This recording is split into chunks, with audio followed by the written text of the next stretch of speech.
2022లో ఆ లాస్ ఏంజల్స్లో కూర్చున్న హాలీవుడ్ బడా ఎగ్జిక్యూటివ్స్ అంతా వాళ్ళ మార్వెల్ సినిమాల కలెక్షన్స్ గురించి మాట్లాడుకోవటం మానేశారు. అవును. వాళ్ళకసలు ఏం జరుగుతుందో అర్థం కాలేదు. కరెక్ట్. భారతదేశంలోని ఒక ప్రాంతీయ భాషా చిత్రంలోని ఆ నాటునాటు పాటకు ప్రపంచమంతా ఎందుకు డాన్స్ చేస్తోందో వాళ్ళకి అస్సలు అర్థం కాలేదు తెలుసా, తలలు పట్టుకున్నారు. నిజమే. అది ఒక అద్భుతమైన మూమెంట్. అస్సలు ఒకప్పుడు కేవలం ఒక రాష్ట్రానికే పరిమితమైన మన తెలుగు సినిమా, అదేనండి మన టాలీవుడ్, ఇలా రాత్రికి రాత్రే గ్లోబల్ బాక్సాఫీస్ను హైజాక్ చేసినట్లుగా అనిపించింది కదా. పైకి చూస్తే అలా రాత్రికి రాత్రే జరిగినట్లనిపిస్తుంది కానీ దీని వెనుక చాలా పెద్ద ప్రయాణం ఉంది. అదే కదా. అందుకే ఈరోజు మన ఈ లోతైన విశ్లేషణలో టాలీవుడ్ ఒక ప్రాంతీయ పరిశ్రమ స్థాయి నుంచి బాలీవుడ్ను కూడా దాటేసి ఏకంగా హాలీవుడ్కు సవాలు విసిరే స్థాయికి ఎలా చేరుకుందో డీకోడ్ చేయబోతున్నాం. ఇది చాలా ఆసక్తికరమైన టాపిక్. అవును. దీనికోసం మన దగ్గర చాలా సాలిడ్ సమాచారం ఉంది. International journal for multi disciplinary research అంటే IJFMRలో ప్రచురితమైన ఒక సమగ్ర పరిశోధనా పత్రం మన దగ్గరుంది. దాంతోపాటు డిజిటల్ యుగంలో మారుతున్న వ్యాపార సమీకరణాలు, OTT ప్రభావంపై వచ్చిన కొన్ని లోతైన వ్యాసాలను కూడా మనం ఈరోజు పరిశీలించబోతున్నాం కదా. ఖచ్చితంగా. అయితే మన మిషన్ ఏంటంటే కేవలం ఏ సినిమా ఎన్ని వందల కోట్లు కలెక్ట్ చేసింది అనే నంబర్ల గురించి మాత్రమే కాదు, ఆ విజయాల వెనుకున్న అసలైన వ్యాపార వ్యూహాలేంటి, సాంకేతిక విప్లవమేంటి అని తెలుసుకోవడం. అంటే ముఖ్యంగా ఆ మారుతున్న ప్రేక్షకుల సైకాలజీ గురించి కూడా మనమిక్కడ చర్చించాలి. అవును. ఈ గమ్మత్తైన విషయాలను డీకోడ్ చేయడానికి మనతో పాటు నిపుణులున్నారు. స్వాగతం. ధన్యవాదాలు. టాలీవుడ్ సాధించిన ఈ గ్లోబల్ ట్రాన్స్ఫర్మేషన్ అనేది కేవలం సినిమా రంగానికే కాదు, అసలు ఏ వ్యాపార రంగానికైనా ఒక అద్భుతమైన కేస్ స్టడీ లాంటిదని చెప్పొచ్చు. వావ్! కేస్ స్టడీ అంటారా? అవునండి. ఈరోజు మనం చర్చిస్తున్న ఈ అంశాలు చాలా కొత్త విషయాలను వెలుగులోకి తీసుకొస్తాయని నేను ఖచ్చితంగా చెప్పగలను. అయితే అసలు ఈ ప్రయాణం మూలాల్లోకి వెళితే 1921లో వచ్చిన ఆ భీష్మ ప్రతిజ్ఞ అనే మొగ చిత్రం దగ్గర్నుంచి తర్వాత 1931లో వచ్చిన తొలి మాటల సినిమా భక్త ప్రహ్లాద కూడా. అవునవును. అక్కడ నుంచి నేటి కల్కి మూవీ వరకు జరిగిన ఈ పరిణామక్రమం నిజంగా ఆశ్చర్యపరుస్తుంది కదా. చాలా ఆశ్చర్యంగా ఉంటుంది ఆ జర్నీ చూస్తుంటే. నాకైతే ఎలా అనిపిస్తుందంటే ఒక చిన్న గ్యారేజులో మొదలైన ఏదో టెక్ కంపెనీ మెల్లమెల్లగా ఎదిగిపోయి అమాంతం ప్రపంచాన్ని శాసించే ఒక గ్లోబల్ యూనికార్న్గా మారినట్లుంది కదా ఈ ప్రయాణం. ఆ అనాలజీ చాలా బాగుంది. అయితే ఆ టెక్ కంపెనీలకు ఒక సోర్స్ కోడ్ ఉన్నట్లు మన టాలీవుడ్కు కూడా దశాబ్దాల క్రితమే ఒక ఎమోషనల్ సోర్స్ కోడ్ క్రియేట్ అయ్యిందన్నమాట. ఎమోషనల్ సోర్స్ కోడ్ అంటే ఏంటి? అసలు ఆ కోడ్ని ఎవరు రాశారు అంటారా? అంటే మీరు 1950ల నుంచి 70ల మధ్య కాలాన్ని గమనిస్తే ఎన్టీఆర్, ఏఎన్ఆర్, సావిత్రి లాంటి దిగ్గజాలున్నారు కదా, వాళ్ళు కేవలం సినిమాలు తీయలేదు, ఆ సోర్స్ కోడ్ను రాశారు అని చెప్పచ్చు. ఓకే. అంటే ఆ పౌరాణిక జానపద చిత్రాల గురించి చెప్తున్నారా? అవును. ఆ పౌరాణిక చిత్రాలు ఆనాటి సూపర్ హీరో సినిమాలు. అందులో కేవలం దేవుళ్ల కథలు మాత్రమే కాదు, పగ, ప్రతీకారం, కుటుంబ బంధాలు, ధర్మం లాంటి చాలా బలమైన భావోద్వేగాలుండేవి. ఓకే. యూనివర్సల్ ఎమోషన్స్ అనమాట. కరెక్ట్. ఆ విశ్వజనీనమైన భావోద్వేగాల వల్లే సగటు ప్రేక్షకుడికి సినిమాతో ఒక విడదీయరాని బంధం ఏర్పడిందసలు. ఆ బంధం 80లు 90ల నాటికి ఒక కమర్షియల్ బూమ్గా మారిపోయిందని చెప్పొచ్చు. చిరంజీవి లాంటి తారలు తీసుకొచ్చిన డాన్స్, యాక్షన్, మాస్ డైలాగ్స్ అన్నీ కలిసి స్టార్డమ్ అనేదానికి కొత్త నిర్వచనమిచ్చాయి కదా. అవును. ఒక మాస్ కల్చర్ని సెట్ చేసాయి ఆ సినిమాలు. అయితే ఇక్కడ నాకసలు అర్థం కాని విషయం ఒకటుంది. ఒకప్పుడు ఈ ప్రాంతీయ కథలు కేవలం మనవరకే పరిమితం కదా. డబ్బింగ్ సినిమాలను కూడా నార్త్ వాళ్ళు టీవీల్లో ఎప్పుడో తీరికగా చూసేవారు. హిందీ డబ్బింగ్ ఛానల్స్లో చూసేవారు. అవును. మరి ఇప్పుడు ఆకస్మికంగా ఈ పాన్ ఇండియా సంచలనంగా ఎలా మారాయి అంటారు? తెలుగు సినిమా రిలీజ్ అవుతోందంటే దేశమంతా ఎందుకు ఎదురుచూస్తోంది? ఈ సరిహద్దులు చెరిపేయడంలో మన రాజమౌళిగారి పాత్ర ఎంత? ఇక్కడే మనం వ్యాపార వ్యూహాన్ని, కథాకథనాన్ని విడివిడిగా కాకుండా కలిపి చూడాలి. రాజమౌళిగారి పాత్ర గురించి చెప్పాలంటే ఆయన ఒక ప్రాంతీయ భాషా చిత్రానికి ఒక యూనివర్సల్ అప్పీల్ ఎలా తీసుకురావాలో పర్ఫెక్ట్గా క్రాక్ చేశారు. పర్ఫెక్ట్గా క్రాక్ చేశారు అంటే ఎలా? అంటే ఇప్పుడు ఈగ సినిమానే తీసుకుందాం. ఒక చిన్న ఈగ ఆ, తనను చంపిన విలన్పై పగ తీర్చుకోవడమనేది కథ. అవును కదా, చాలా సింపుల్ స్టోరీ లైన్. ఇక్కడ అసలు భాషతో పనిలేదు, ఏ కల్చరల్ రెఫరెన్సెస్తో పనిలేదు. ఎందుకంటే పగ అనేది ప్రపంచంలో ఎవరికైనా అర్థమయ్యే భావోద్వేగం. ఓ రైట్, అంటే ప్రాంతీయతను పక్కన పెట్టి ఆ ఆ ఎమోషన్ను ప్రధానంగా తీసుకున్నారన్నమాట. అవును, ఎమోషన్కు ఆ ప్రపంచస్థాయి విజువల్స్ జోడించడం ఆయన వ్యూహం. ఆ తర్వాత వచ్చిన బాహుబలి సిరీస్ కూడా ఈ వ్యూహాన్ని మరింత భారీ స్థాయిలో అమలు చేసింది. బాహుబలి అయితే అసలు ఒక ఊచకోత గదా, ఏకంగా 1800 కోట్ల రూపాయలు వసూలు చేసి మన బాక్సాఫీస్ కొలమానాల్నే మార్చేసింది. ఖచ్చితంగా. ఆ తర్వాత వచ్చిన ఆర్ఆర్ఆర్, పుష్ప, సలార్ లాంటి సినిమాలు కూడా ఇదే దారిలో నడిచాయి. ఇక్కడ మనం గమనించాల్సిన ముఖ్యమైన విషయం ఏంటంటే హ్మ్, బాలీవుడ్ ఒక దశలో కేవలం పట్టణ ప్రాంతాల ప్రేక్షకులను, అంటే అర్బన్ ఆడియన్స్ని కదా. అవును, వాళ్లను మాత్రమే దృష్టిలో ఉంచుకుని సినిమాలు తీస్తున్న సమయంలో టాలీవుడ్ మాత్రం దేశవ్యాప్తంగా ఉన్న మాస్ ప్రేక్షకులకు కావాల్సిన భారీ ఎమోషన్, యాక్షన్ని ఇచ్చింది. ఆ గ్యాప్ను అద్భుతంగా వాడుకుంది. నిజమే.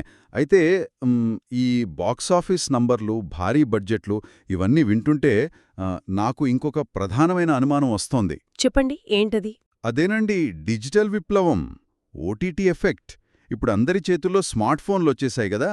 నెట్ఫ్లిక్స్, అమెజాన్ ప్రైమ్, ఆహా లాంటి ప్లాట్ఫామ్లు ఎన్నో ఉన్నాయి. అవును, కోవిడ్ తర్వాత ఇది మరీ ఎక్కువైంది. అదే కదా, కోవిడ్ తర్వాత ఇంట్లోనే కాళ్ళ మీద కాలేసుకుని కావలసినప్పుడు పాజ్ చేసుకుంటూ సినిమా చూసే అలవాటు అందరికీ పెరిగిపోయింది. ఇలాంటప్పుడు వందలు ఖర్చు పెట్టుకుని జనాలు థియేటర్లకు ఎందుకు వెళ్తారు? లాజికల్గా ఆలోచిస్తే ఇది థియేటర్ల మనుగడకు ముప్పు అని అనిపిస్తుంది ఎవరికైనా. అంతే కదా, నా ఉద్దేశం కూడా అదే. ఈ ఓటీటీలు థియేటర్లకు శత్రువులు కాదా అని. పైకి అలా కనిపిస్తుంది కానీ ఆ తెర వెనక జరుగుతున్న ఆర్థిక సమీకరణాలు వేరు. ఓటీటీ అనేది థియేటర్లకు శత్రువు కాదు, ఒక రకంగా నిర్మాతలకు ప్రాణదాత అని చెప్పాలి. ప్రాణదాతనా? అదెలా అంటారు? ఎలాగంటే మునుపు ఒక సినిమా తీస్తే దానికి పెట్టిన పెట్టుబడి వెనక్కి రావాలంటే 80% పైగా ఆదాయం కేవలం థియేటర్ల మీదే ఆధారపడి ఉండేది కదా. అవును, అప్పట్లో శాటిలైట్ రైట్స్ ఉన్నా థియేటర్ కలెక్షన్స్ మీదే మెయిన్ బేస్ అయ్యేది. అదే సినిమా ఏమాత్రం తేడా కొట్టినా నిర్మాత రోడ్డున పడే పరిస్థితి ఉండేది. కానీ ఇప్పుడలా కాదు. డిజిటల్ రైట్స్ లేదా ఓటీటీ హక్కుల ద్వారా సినిమా విడుదల కాకముందే కనీసం 15-30% పెట్టుబడి వెనక్కొచ్చేస్తోంది. ఓహో, అంటే రిస్క్ తగ్గుతోందనమాట. ఒక్క నిమిషం, ఇక్కడ నాకొక చిన్న లాజిక్ మిస్ అవుతున్నామనిపిస్తోంది. ఏంటది? నిర్మాతలు ముందే డిజిటల్ రైట్స్ అమ్మేసుకుని సేఫ్ అవుతున్నారు, సరే. కానీ ఒకప్పుడు లవకుశ, షోలే లాంటి సినిమాలు సంవత్సరాల తరబడి థియేటర్లలో ఆడేవి కదా. 100 రోజులు, సిల్వర్ జూబ్లీ అలా ఆడేవి. అవును, కానీ ఇప్పుడు సినిమా థియేటర్లో రిలీజ్ అయినా నెల రోజులకే ఓటీటీలోకొచ్చేస్తుంటే ఆ లాంగ్ రన్ దెబ్బతింటోంది కదా. జనాలకు కూడా ముందే తెలిసిపోతోంది, ఇంకో 3 వారాలు ఆగితే ఇంట్లోనే ఫ్రీగా చూడొచ్చు అని. ఇది థియేటర్ ఓనర్లకు నష్టం కాదా? మీరడిగింది చాలా కీలకమైన ప్రశ్న. అవును, ఆ లాంగ్ రన్ అనేది ఇప్పుడు దాదాపుగా కనువరుగయింది, అది ఒప్పుకోవాలి. కానీ ఇప్పుడు బాక్సాఫీస్ మోడల్ మొత్తం మారిపోయింది చూడండి. ఇప్పుడు 100 రోజులు ఆడటం ముఖ్యం కాదు, తొలి 3 రోజుల్లో 100 కోట్లు రాబట్టడం ముఖ్యం. బిజినెస్ అంతా తొలి వారాంతానికే, అంటే ఆ ఫస్ట్ వీకెండ్కే షిఫ్ట్ అయిపోయింది. ఓ, అంటే కలెక్షన్స్ అన్నీ ఆ ఫస్ట్ 3-4 రోజుల్లోనే రాబట్టేయాలి. అంతే. దీనికోసం థియేటర్లను కూడా కేవలం సినిమా చూసే ప్రదేశాలుగా కాకుండా ఒక ఈవెంట్కు హాజరయ్యే వేదికలుగా మార్చేశారు. ఈవెంట్ అంటే ఒక పండుగ వాతావరణంలాగా అంటారా? ఖచ్చితంగా. ఇప్పుడు ఒక కల్కి లాంటి సినిమా వస్తే అందులో ఉన్న భారీ విజువల్స్ను, ఆ ఎక్స్పీరియన్స్ను ఇంట్లో చిన్న టీవీలో చూస్తే ఆ కిక్ రాదు కదా. రాదు, అస్సలు రాదు. ఆ సౌండు, ఆ స్క్రీను, ఆ ఫీలే వేరు. అది ప్రేక్షకులకు తెలుసు. అందుకే దాన్ని 10 మందితో కలిసి థియేటర్లోనే ఆస్వాదించడానికి వెళ్తారు. మరోవైపు ఏంటంటే చిన్న సినిమాలకు ఈ ఓటీటీలు ఒక వరంలా మారాయి. అదెలా? చిన్న సినిమాలకు ఓటీటీల వల్ల లాభమేంటి? ఇందులో ముఖ్యంగా 2 రకాల మోడల్స్ ఉన్నాయి. ఒకటి SVOD అంటే సబ్స్క్రిప్షన్ ఆధారిత మోడల్, మన నెట్ఫ్లిక్స్, ప్రైమ్ లాంటివి. రెండోది AVOD అంటే ప్రకటనల ఆధారిత మోడల్. యాడ్స్ వస్తాయి కదా యూట్యూబ్ లాగా, అలా. అవును, ఇప్పుడు సినిమా బండి, కలర్ ఫోటో లాంటి చిన్న ప్రయోగాత్మక సినిమాలున్నాయి కదా, వాటికి థియేటర్ల దాకా వెళ్లి ఆ పంపిణీదారులను ఒప్పించి రిలీజ్ చేసే ఖర్చు, రిస్క్ లేకుండా నేరుగా ప్రేక్షకుల వద్దకు వెళ్ళిపోయాయి. వావ్! అంటే భారీ వ్యయంతో కూడిన పెద్ద సినిమాలకు థియేటర్ల కేర్ ఆఫ్ అడ్రస్గా మారితే విభిన్నమైన ప్రయోగాత్మక కథలకు ఓటీటీలు వేదికగా మారాయన్నమాట. అదే. ఈ రెండూ ఒకదానికొకటి కాంప్లిమెంటరీగా అంటే పూరకంగా పనిచేస్తున్నాయి. సూపర్. ఇక థియేటర్లలో ఆ పండుగ వాతావరణం అనగానే నాకు వెంటనే గుర్తొచ్చేది అభిమానులు. అదేనండి, మన ఫ్యాన్స్ చేసే హంగామా. ఆ హంగామ మామూలుగా ఉండదు. అసలు భారీ కటౌట్లకు పాలాభిషేకాలు, పేపర్ల వర్షం కురిపించడం, తపాసులు పేల్చడం, ఇదంతా చూస్తుంటే అసలు ఒక సినిమా రిలీజ్గా ఉండదు, ఏదో ఒక పెద్ద జాతరలాగా ఉంటుంది కదా. అవును, ఆ సెలబ్రేషన్స్ వేరే లెవెల్లో ఉంటాయి. ఈ ఆరాధనాభావం లేదా ఈ ఫ్యాండమ్ అనేది కేవలం వినోదానికి మాత్రమే పరిమితం కాదని నాకనిపిస్తోంది. ఇదసలు ఎకనామిక్స్తో ఎలా ముడిపడిందంటారు? ఈ ఫ్యాండమ్ అనేది టాలీవుడ్కున్న అతిపెద్ద ఎకనామిక్ అడ్వాంటేజ్ అండి. ఇది కేవలం ఏదో పిచ్చి అభిమానం కాదు, ఆ నిర్మాతలకు ఇదొక బిజినెస్ గ్యారంటీ. బిజినెస్ గ్యారంటీనా? అదెలా? దీన్ని అర్థం చేసుకోవాలంటే మనం కొంచెం సైన్స్ మాట్లాడుకోవాలి. పరిశోధనల ప్రకారమేంటంటే తెరమీద హీరో అన్యాయాన్ని ఎదురిస్తుంటే లేదా కష్టపడుతుంటే ఆ సీట్లో కూర్చున్న ప్రేక్షకుల మెదడులోని మిర్రర్ న్యూరాన్స్ అత్యంత చురుగ్గా పనిచేస్తాయట. ఒక్క నిమిషం. మిర్రర్ న్యూరాన్స్ అంటే తెరమీద హీరో విలన్ను కొడుతుంటే సీట్లో కూర్చున్న ప్రేక్షకుడి మెదడులో తనే స్వయంగా కొడుతున్న ఫీలింగ్ కలుగుతుందనా? అవును. అంటే ఆ థియేటర్లో ఆ విజిల్సు, కేకలు, ఆ ఉద్వేగం అన్నీ బ్రెయిన్లో జరిగే ఈ కెమికల్ రియాక్షన్ వల్లేనా? ఖచ్చితంగా. ఒక పర్ఫెక్ట్ ఎమోషనల్ కనెక్షన్ ఏర్పడినప్పుడు ఆ మెదడు అలా స్పందిస్తుంది. ఆ కనెక్షన్ వల్లే దశాబ్దాల తరబడి ఆ తారలపై ఒక విధమైన ఆరాధనాభావం ఏర్పడుతుంది. ఓ, అయితే ఈ ఎమోషనల్ అటాచ్మెంట్ చూసే నిర్మాతలు ఏకంగా 350 నుంచి 600 కోట్ల బడ్జెట్తో సినిమాలు తీయడానికి ఏమాత్రం వెనుకాడటం లేదన్నమాట. అంతేకదా. కథలో చిన్న లోపాలున్నా సరే తమ అభిమాన హీరోని చూడటానికి ఫ్యాన్స్ వస్తారు. ఆ స్టార్ పవర్ తమ రిస్క్ను కవర్ చేస్తుందన్న బలమైన నమ్మకమది. అయితే అంత బడ్జెట్ అంటే మాటలు కాదు గదా. సినిమా అంటే కేవలం నటీనటులు మాత్రమే కాదు, ఒక భారీ ప్రపంచాన్ని సృష్టించాలి. ఇప్పుడు బాహుబలి లాంటి రాజ్యాన్ని సృష్టించాలన్నా, కల్కి లాంటి భవిష్యత్ ప్రపంచాన్ని చూపించాలన్నా అసలు అంత ఇన్ఫ్రాస్ట్రక్చర్ మన దగ్గర ఉందా? దానికి సమాధానమే మన రామోజీ ఫిల్మ్ సిటీ. ఓహో, ఫిల్మ్ సిటీ, అవును కదా. 1560 ఎకరాలకు పైగా విస్తరించి గిన్నిస్ బుక్లోకి ఎక్కిన ప్రపంచంలోనే అతి పెద్ద ఫిల్మ్ స్టూడియో అది. అవును. టాలీవుడ్ ఈ స్థాయి బడ్జెట్ సినిమాలను అంత వేగంగా తీయగలుగుతోంది అంటే దానికి ప్రధాన కారణం ఈ ఇన్ఫ్రాస్ట్రక్చర్. హాలీవుడ్ స్థాయిలో ఒక భారీ నగరాన్ని సృష్టించాలన్నా, 100 మందితో ఒక యుద్ధ సన్నివేశం తీయాలన్నా కావాల్సిన వాతావరణం, పరికరాలు అన్నీ ఒకే చోట లభిస్తాయి. ఒక్క నిమిషం అండి, ఇక్కడ నాకు ఒక చిన్న సందేహం. చెప్పండి. ఒకవైపు రామోజీ ఫిల్మ్ సిటీ లాంటి అతిపెద్ద స్టూడియో మనకుందని చెబుతున్నారు. మరోవైపేమో ఆ బాహుబలి లాంటి సినిమాల్లో 80% గ్రాఫిక్స్ అంటే ఈ CGI అని విన్నాను. అవును, చాలా వరకు కంప్యూటర్ గ్రాఫిక్స్ వాడతారు. మరి ఆ భారీ జలపాత సీన్ కూడా కంప్యూటర్లో సృష్టించిందే అంటారు. మరి ఇంత పెద్ద స్టూడియో ఉన్నప్పుడు సెట్స్ వేసుకోవచ్చు కదా. ఈ గ్రాఫిక్స్పై ఎందుకంత ఆధారపడుతున్నారు? ఈ రెండిటికి పొంతన కుదరడం లేదే. అది చాలా కరెక్ట్ పాయింట్ అడిగారు. ఇక్కడ మనం అర్థం చేసుకోవాల్సిందేంటంటే ఈ రెండు వేర్వేరు కాదు, రెండూ కలిసే పనిచేస్తాయి. కలిసే పనిచేస్తాయా? ఎలా? అంటే సెట్స్ వేయడమంటే కేవలం భవనాలు కట్టడం కాదు. ఇప్పుడు మీరు చెప్పినట్లు ఒక భారీ జలపాతాన్ని నిజంగా సృష్టించడం అనేది ప్రాక్టికల్గా అసాధ్యం కదా. అవును, ప్రాక్టికల్గా చాలా కష్టం. అప్పుడు ఫిల్మ్ సిటీలో ఏం చేస్తారంటే నటీనటులు నిలబడటానికి అవసరమైనంతవరకు ఒక భారీ ప్రాక్టికల్ సెట్ వేసి దాని చుట్టూ అతిపెద్ద గ్రీన్ స్క్రీన్ ఏర్పాటు చేస్తారు. ఓహో, అంటే వాళ్ళు ఇంటరాక్ట్ అయ్యే పార్ట్ వరకే సెట్ ఉంటుందన్నమాట. ఎగ్జాక్ట్లీ. అంటే ఒక సురక్షితమైన, నియంత్రించబడిన వాతావరణాన్ని, అంటే కంట్రోల్డ్ ఎన్విరాన్మెంట్ను ఫిల్మ్ సిటీ అందిస్తే ఆ గ్రీన్ స్క్రీన్ వెనుకున్న అనంతమైన ప్రపంచాన్ని కంప్యూటర్ గ్రాఫిక్స్ ద్వారా సృష్టిస్తారు. ఈ ప్రాక్టికల్ మరియు డిజిటల్ టెక్నాలజీల కలయిక వల్లే ఆ అద్భుతాలు సాధ్యమవుతున్నాయి. వావ్, అదన్నమాట సంగతి. సరే, ఈ విజువల్స్ పక్కన పెడితే ఈ స్టార్డమ్, పబ్లిక్ పవర్కున్న సంబంధం గురించి మరో ముఖ్యమైన విషయం మాట్లాడుకోవాలి మనం. రాజకీయాల గురించి కదా. అవును, కరెక్ట్గా పట్టారు. సినిమా స్క్రీన్కు రాజకీయాలకున్న ఆ అవినాభావ సంబంధం మన దగ్గర చూసినట్లు బహుశా ప్రపంచంలో మరెక్కడా చూడలేమేమో అనిపిస్తుంది నాకు. ఖచ్చితంగా. ఇక్కడ మనం ఎలాంటి పక్షపాతం లేకుండా ఆ ఆ సోర్స్లో ఉన్న కేవలం వాస్తవాలను మాత్రం గమనిస్తే ఆ తెర మీద కనిపించే ఇమేజు నిజ జీవిత రాజకీయాలను ఎలా ప్రభావితం చేస్తుందంటారు? ఇది చాలా ఆసక్తికరమైన కోణం. సినిమా అనే మాధ్యమానికున్న అసలైన శక్తి అది. తెర మీద హీరోలు పేదల పక్షాన నిలబడటం, కష్టాలను ఎదిరించటం, సమాజంలోని అన్యాయాలను ప్రశ్నించడం చూసి నిజ జీవితంలో కూడా వాళ్ళు ప్రజల కోసం అలాగే చేస్తారన్న బలమైన నమ్మకం ప్రజల మనస్సుల్లో నాటుకుపోతుంది. నిజమే.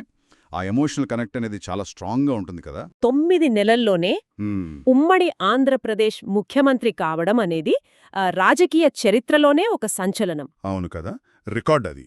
ఆ తర్వాత కాలంలో చిరంజీవి గారు పార్టీ పెట్టి కేంద్ర మంత్రి స్థాయికి ఎదగడం, ఇటీవల పవన్ కళ్యాణ్ గారు ఉప ముఖ్యమంత్రి కావడం లాంటి పరిణామాలు మనం చూశాం.